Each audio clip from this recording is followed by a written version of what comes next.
Ready? All right. Hello and welcome to ADHD Rewired Coaching, live and behind the scenes and unedited. This is a new experimental weekly recap, kind of like in the coach's room, kind of like in the teacher's lounge if this were a school, but it's not a school, it's coaching. But we wanted to give everyone at home, our alumnus and our current members, a current insight into what we're thinking at the end of each week. I'm here with Coach Kristin Marts, who coaches our evening section, section 3. I'm Coach Brian Entler. I facilitate or lead section 1, our morning section, and we have joining us our fabulous alumnus and future admin, Jessica Isaacson, who decided to agree at the last moment to step in and chat with us today. How's everybody doing? This is Kristen, Coach Kristen. I am doing great. I'm super excited about our new idea and bringing a little eavesdropping or voyeurism, whatever we want to call it, as we chat about what the program is like each week. And I actually had one of my admin, I was telling them about this, and they said, wow, that would have been so awesome for me had I had that before I joined due to my social anxiety. And I was like, oh, what a great reason for this. Mm-hmm. Oh, that's a Yeah. great idea. Just like more insight and processing about what we go through in the coaching session and just maybe convey the experience of it more than the cut and dry stuff that we have on our website. So just a window into our world. And we thought this would be like a weekly recap as we go through our 10-week program. And we are just wrapping up week 8 out of 10. And this is the support in this where we transition into longer term planning skills, monthly, quarterly, yearly planning, which is a challenging topic for a lot of ADHD folks, especially challenging besides the actual skills that we do teach a lot of practical skills and tools about how to do that, but embracing the fear of or the perfectionism that comes with I've never scheduled a whole week or a whole month or a whole year or let alone the rest of my life before. How do I get emotionally invested in doing this when I don't necessarily trust myself to follow through based on previous experience? And I find, in addition to introducing all the practical tools, it's wrestling, getting a better relationship with that inner negative self-talk, with that inner saboteur that's trying to shut you down, that is one of the main challenges in there. So what matter what we're talking about in the session, that's what always comes up one way or another. Kristen, what do you think of? Yeah. I was going to say, just thoughts immediately came to mind as we were, so our program is all about the showing up. And that, yes, we have handouts and yes, we have exercises and we have strategies and skills and tools. And if that's all you needed was some form of a class, we wouldn't have to do this live every season. We could sell everybody a video module, program. Um, what makes it so interesting is everybody is bringing something from their life and their experiences to the conversation. And we have two peer mentors who we call lovingly admin, like ADD mins, and they have already been through the program. And so it's always really interesting to hear their input through our sessions too, because they are sharing where they were at one point when they first entered, like where our members are at that moment, and what it's like for them now as they are, providing us some administrative help and peer tutoring and mentoring, but also kind of redoing some of these exercises and programs. And it's just so enlightening to hear. This week was starting on yearly planning. And one of the things that the three of us shared is we shared that point. Where were we and where are we now? And the thing I always offer is, y'all, I came into the program and Eric said, get your calendars out. And I said, calendar? What calendar? Yeah. I go, I've got this calendar thing that my office gave me to schedule clients, but I don't have I did not have a calendar even. I did not know what planning really looked like. My calendar was calling my husband, when are we going to the movies? When's the birthday party? Uh, oh, there's a post-it note on the wall. Okay, there. Oh yeah, I got to do that. And Appointment cards. even Yeah. even the folks we work with who have calendars, because I had a basic calendar system when I went through my original season in season 22, have never really used it to apply it to longer term, like a whole Mm, year at a time. And I find getting my coaching members to be able to like see past that reflexive knee-jerk thing of like, I can't even plan a week, let alone a year. That feels overwhelming. How do we get back into that growth mindset where we're trying to embrace something new? We have the lovely Jessica with us, who your memory is a little bit fresher of that because you were season 32, I was season 22. Jessica is actually one of my former coachees. And Jessica, can you tell me what was that like for you when we reached this Yeah. point in the program and we reached that transition where we're going to start looking far into the future? Do you remember what that felt like for you? Yeah. Can I add to the question? Where were you at that point? And then add to the share with us how far you've gotten with it. Okay, well, I was in the program when the annual planning came along. I actually love it because I love that kind of talk of, oh, what's the someday? What are your values? What do you care most about? What have you not been addressing for years that you want to think about? And that was really exciting for me. Having the materials and the structure to get it written down and divided it into domains so that it's more manageable, that was really helpful as well. But at the time, I wasn't really even doing daily planning and engaging with my daily schedule. So most of that, I filled those out as we did them in the program, and I threw them in my binder. And only much later, during some of the alumni planning, the weekly alumni planning review, there were prompts that said, get out your bucket list. And I was like, oh yeah, I have one. And I found it, and I discovered I'd already done one item. And then, I'm still struggling to incorporate that longer term stuff. So I think that one of the reasons I'm excited to be an admin is there's so much material, is the ability to go back and review the pieces that I haven't yet folded into my actual life. But now I have a weekly planning thing, and I'm planning every day, and every week I'm at least looking at all my to-dos. And so the progress I've made, I feel like it's been very slow because I'm just a slow learning person, and that's what I am now.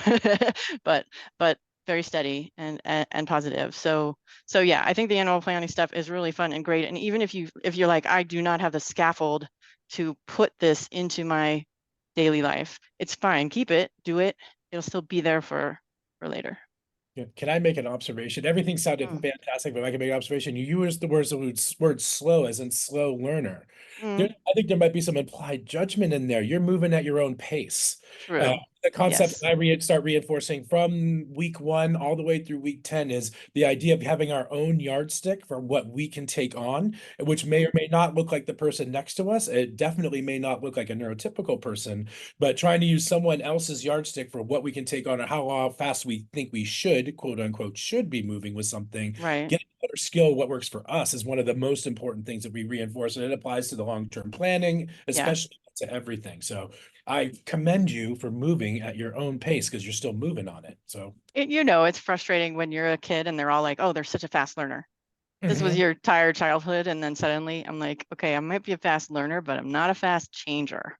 Mhm. So Oh, so nice. this you know I will say I feel slower than average, or slower than typical, or slower than I might expect or hope, but I've accepted that, and it's just part of my it helps my ability to stick to it, to say I know that I will get this eventually, because I have seen myself go from change a lot in the past year. I did the program about a year ago, and I've changed so much with the same, like all the same inputs from 3 months ago, plus the community, and it's just eventually sinking in. Yeah, that's what we always try to convey as we reach this point in the course, this week 7, 8, 9, 10, is that, people start, this is where people's attention starts shift. They start counting down to the end instead of up. And I point out, yeah, you can think of this as an ending, but I think of it as a beginning. It becomes that really messy period afterwards where we start picking up the pieces from the program that resonated with us and start experimenting with them and working with them. And sticking with our alumni network, that's the best place. It's the sandbox, it's the workshop where you can keep working on that stuff. That So I love that. that's so interesting, Brian, that you said you see it not as an ending but a beginning. Because I'm a metaphor girl, and I see it as a chapter in my book of life. And that's just a metaphor I work off of a lot, which I think is kind of cool, because isn't that what we see in, books that we read that are novel driven? It's the idea of, the character change and the climax and all of that. I love that you tackled Jessica. You challenged her a little bit with the implied judgment. And Oh, the it, thing it needs I, constant reinforcement. Even in yeah. myself, I do that to myself every day. If you hmm hear me doing that, call me out, And please. the thing I wanted to bring to that point too is a reminder, Jessica, that in this program, we are feeding our members from the fire hose. I try to remind our So, members that yeah. all the time. And one of the reasons we do that is the scaffolding piece that you talked about is Mhm. every member is entering at a different point in their relationship with their Yeah. ADHD. A lot of people If don't we have a only journal did, or yeah, if we just only the did habit to state write in step one or one, anything. yeah, if we Okay, only, so this, you know what chapter this was, Kristen? This was the uh, table of contents we're just finishing up now. oh, I So like the that. program is the table of contents and the Nice. introductions to the characters, and then we launch into the Oh rest of yeah, the you just deepened development. that. Yeah, you deepen that. It's like a trilogy of a Yeah. series. Oh, Oh, don't, I you know love what? this. You cannot get me and Kristen started on analogies. We'll just go I know. for hours. We're going to need to be really careful of that during the program. That's true. That's So I true. have a question, Kristen. What do you think is the biggest obstacle to our coaching members changing their mindset to embracing the idea of I can do long-term planning? Um, Same question to Jessica. my okay. So my gut reaction is going to that idea of in the earlier weeks, we talk about our time blindness and how our time horizon and seeing the future is it's really short. And so this week in particular, we begin talking about that yearly planning. And so one of the strategies we use is a lot of journaling prompts. And if you don't embrace those journaling prompts, that is going to be it's going to create an obstacle because you aren't identifying your own insights and self-awareness around what is it that shuts you down or what is it that prevents you from attempting to do yearly planning, because no matter what, we're not going to change our time blindness. We can't change our brain. And so we have to use strategies, and they feel a little out of the box, I think, for a lot of our members. They probably come in here, I know I did, thinking, okay, I'm going to learn how to plan. Well, there's more to it than just, how to put it down in your calendar and how much time you spend on it. There's a lot of steps that and exercises and practices we do that build up to week 8. Well, Yeah, and that's the And what, I journal think, prompts can feel off topic. You can be like, what does this have to do with my yes, this month, with this that's week? why that's How why does I this get to my this week? But it really is, you can't resist the big picture stuff because it's this folding in and it gets there eventually, but you just can't, it just isn't a little linear and the 1, 2, 3 patience, step. what I the love about the patience you journaling have to have.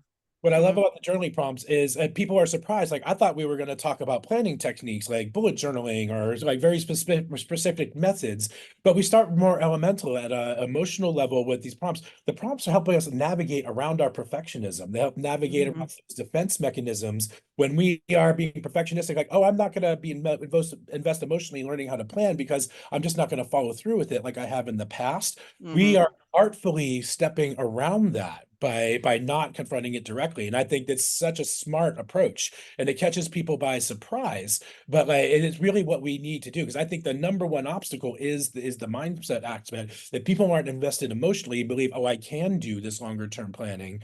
Then they're never going to engage with any tools that we have in the same and fully. Like it's really getting down to the core, like, yeah, we can do this.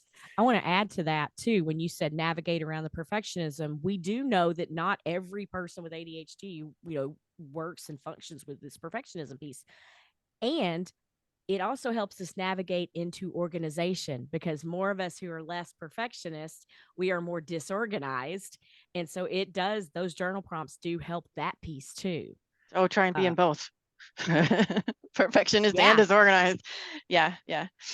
If I could Yeah. like pivot for just a moment, one of my favorite tools for helping people shift the mindset thing is also during week 8 we talk about the idea of themes and yearly themes, which is a really powerful tool. And I remember back in season 2, I was kind of rolling my eyes. I'm like, this sounds kind of silly, this sounds kind of new agey, but it's one of my favorite tools that I've taken away. And I use, and the way I kind of sneak this in here is I sneak in an example of one of my themes, which I've kind of been an annual theme every time since season 22 when I did it, that I now use as a credo.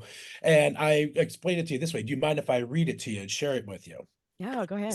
This is a quote, and I'm I'm stealing this from Brene Brown, who stole it from somebody else. It's actually a Teddy Roosevelt quote, but it reads, "It is not the critic who counts, the man who points out how the strong man stumbles or where the doer of deeds could have done them better. The credit belongs to the man who is actually in, or person, excuse me, who is actually in the arena, whose face is marred by dust and sweat and blood, who strives valiantly, who errs, who comes up short again and again, who at the best knows in the triumph of high achievement, who at the worst knows if he fails, at least he fails while daring greatly."